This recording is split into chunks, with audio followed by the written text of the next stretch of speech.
Mr. Lontin met the young girl at a party at the home of his boss, and he fell deeply in love with her. She was the daughter of a tax collector from a small town, who had passed away a few years ago. She and her mother moved to Paris. The mother hoped to find a husband for her daughter by meeting families in their new neighborhood. They didn't have much money, but they were honest, kind, and quiet. The young girl was a perfect example of a good woman that sensible young men dream of marrying. Her simple beauty showed modesty like an angel, and the small smile that was always on her lips seemed to come from a pure and lovely heart.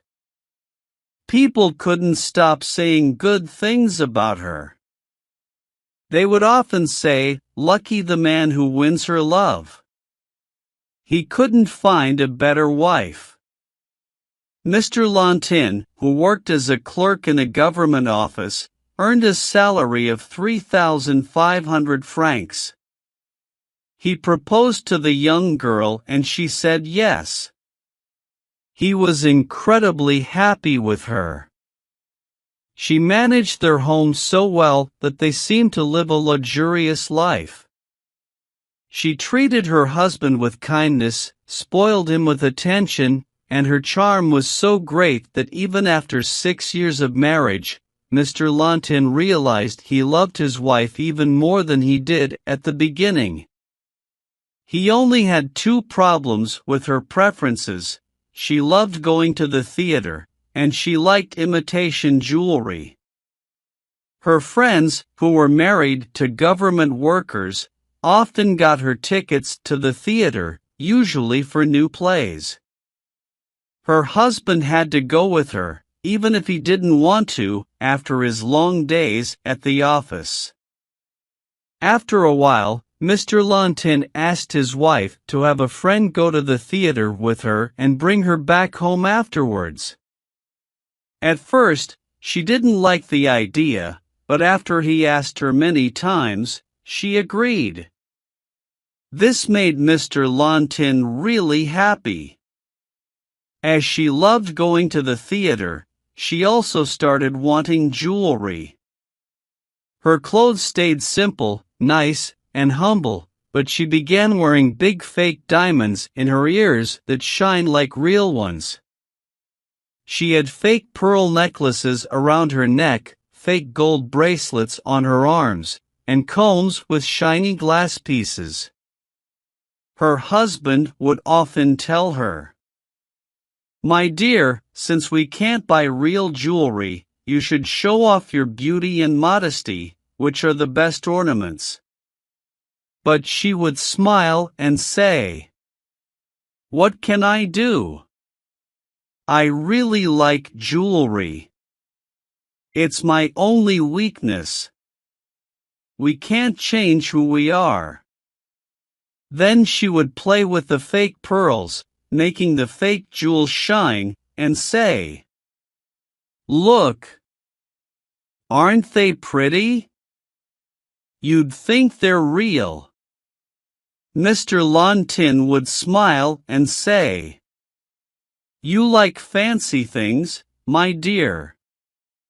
Sometimes, in the evening, when they were alone by the fire, she would put the leather box with the stuff, as Mr. Lontin called it, on the table.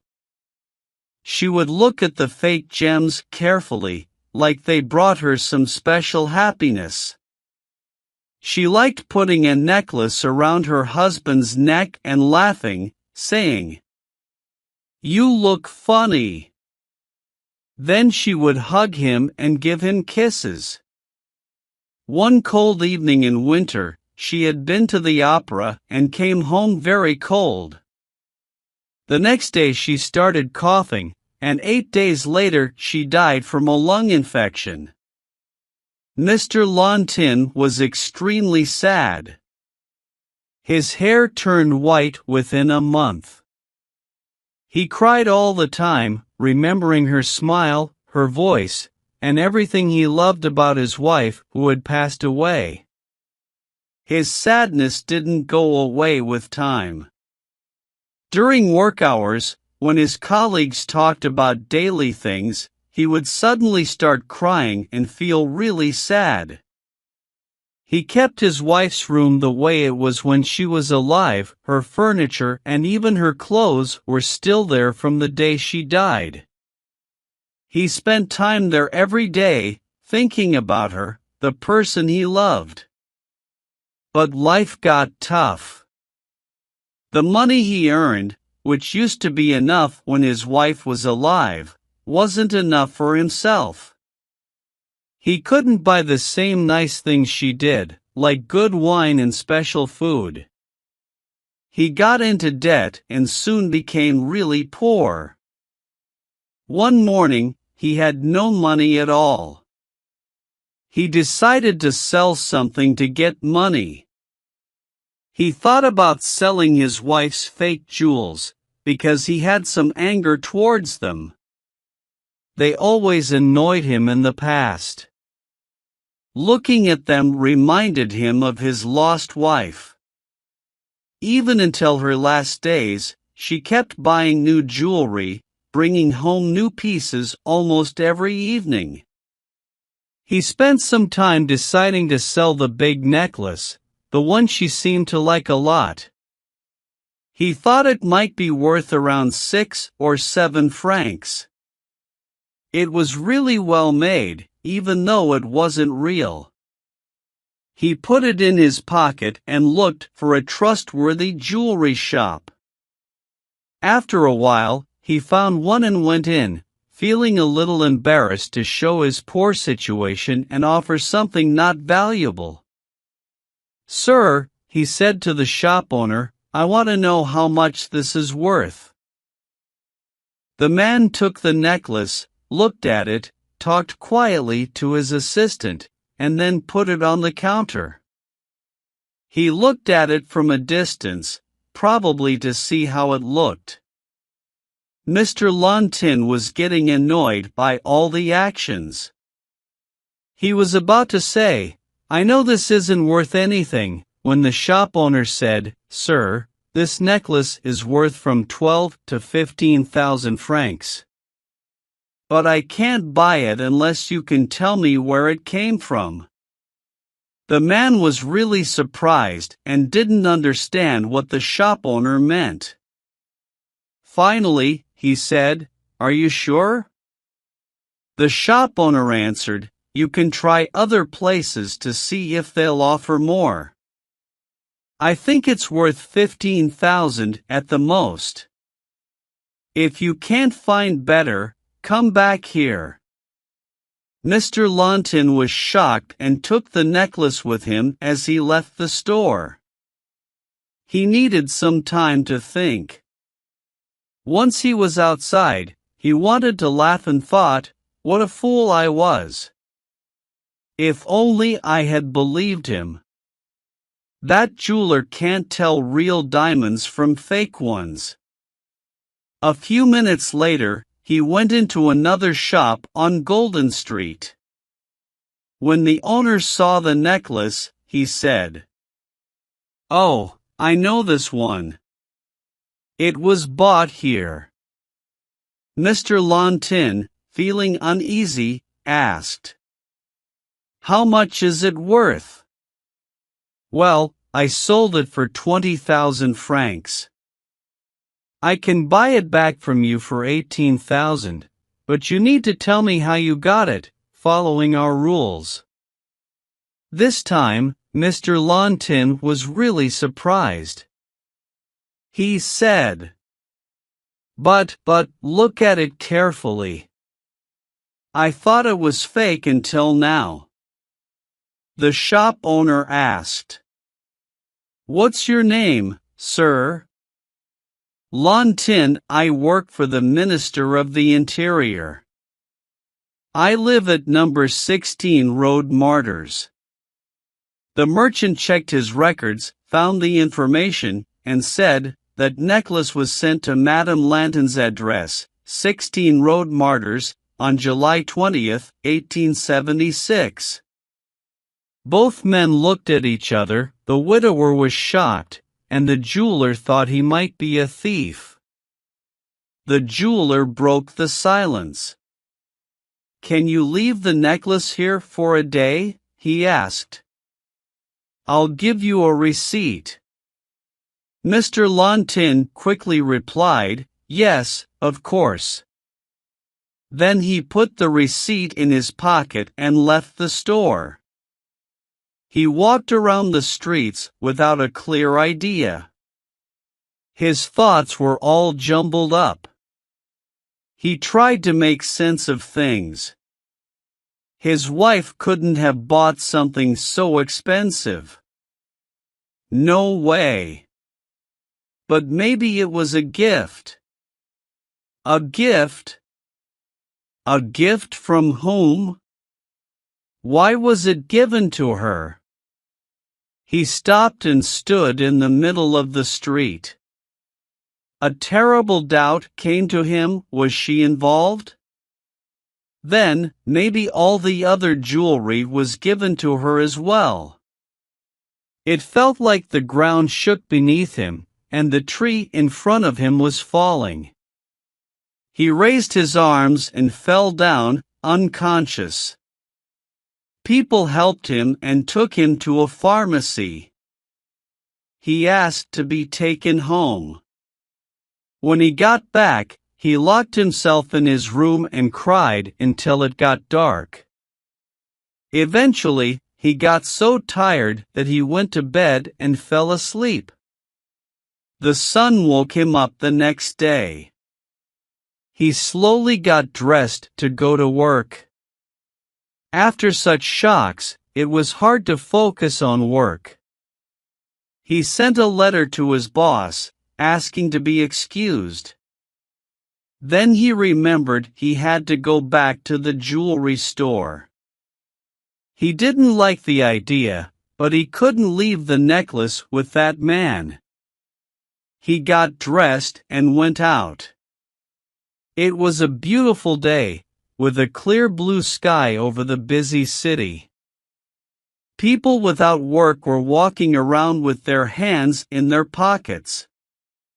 Mr. Lantin watched them and thought, the rich people are happy. With money, you can forget even the worst sadness. You can go wherever you want, and traveling can distract you from grief. Oh, if only I were rich. He realized he was hungry, but he didn't have any money. He remembered the necklace again. 18,000 francs. What a huge amount! He reached Golden Street and stood across from the jewelry store. 18,000 francs. He wanted to go in 20 times, but he felt ashamed. He was really hungry, though very hungry, and had no money. He made a quick decision, crossed the street so he wouldn't think too much, and rushed into the store. The owner came up right away and offered him a chair politely. The clerks looked at him, knowing what was going on. "I checked, Mr. Lantin," said the jeweler, "and if you still want to sell the jewelry, I'm ready to pay the price I offered." "Sure, sir," Mr. Lantin said, nervous. The owner took 18 big bills from a drawer, counted them, and gave them to Mr. Lantin. He signed a receipt, and with a shaky hand, put the money in his pocket. As he was about to leave the store, he looked at the jeweler, who still had the same knowing smile. He lowered his eyes and said, "I have other jewelry from the same place. Would you buy them too?" The jeweler nodded, "Of course, sir." Mr. Lantin said seriously, "I'll bring them to you." An hour later, he came back with the jewelry. The big diamond earrings were worth 20,000 francs. The bracelets were worth 35,000, the rings 16,000. There was a set of emeralds and sapphires worth 14,000, and a gold chain with a solitaire pendant worth 40,000. Altogether, it was 143,000 francs. The jeweler said, jokingly, someone put all their savings into these precious stones. Mr. Lantin answered seriously, it's just another way to invest money. That day, he had lunch at Voisin's and drank wine that cost 20 francs a bottle. Then he rented a carriage and went for a ride in the Bois. He looked at the fancy carriages with a kind of disregard and almost wanted to tell the people inside, "Hey, I'm rich too. I have 200,000 francs. Suddenly, he remembered his boss. He went to his workplace and walked in happily, saying, "Sir, I'm here to quit my job. I just inherited 300,000 francs. He shook hands with his co-workers and shared some of his plans for the future with them. Then he went to have dinner at Café Anglais. He sat next to a well-dressed man and, during the meal, quietly told him that he had just inherited 400,000 francs. For the first time, he didn't feel bored at the theater and spent the rest of the night having fun. 6 months later, he got married again.